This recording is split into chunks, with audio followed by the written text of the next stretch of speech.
Students வணக்கம். இந்த dipole movement அதாவது இருமுனை திருப்புத்திறன்லேருந்து ஒரு கொஸ்டின் கேட்பாங்க.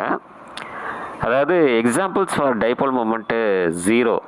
அதாவது டைபோல் மூவ்மெண்ட்டோட வேல்யூ வந்து 0 இருக்கக்கூடியதுக்கு இந்த எக்ஸாம்பிள்ஸ் எல்லாம் பார்த்துங்க. சிலிக்கான் டெட்ராஃப்ளோரைட், ஜெனான் டெட்ராஃப்ளோரைட், போரான் ட்ரைஃப்ளோரைட், பெரிலியம் டைஃப்ளூரைட், அப்புறம் carbon di oxide, 1,4 dichloro benzene, அப்புறம் சல்ஃபர் ஹெக்ஸாஃப்ளூரைட், அப்புறம் சல்ஃபர் ட்ரை ஆக்சைடு, அப்புறம் கார்பன் டெட்ராக்ளோரைட், அதுக்கப்புறம் ஹைட்ரஜன்.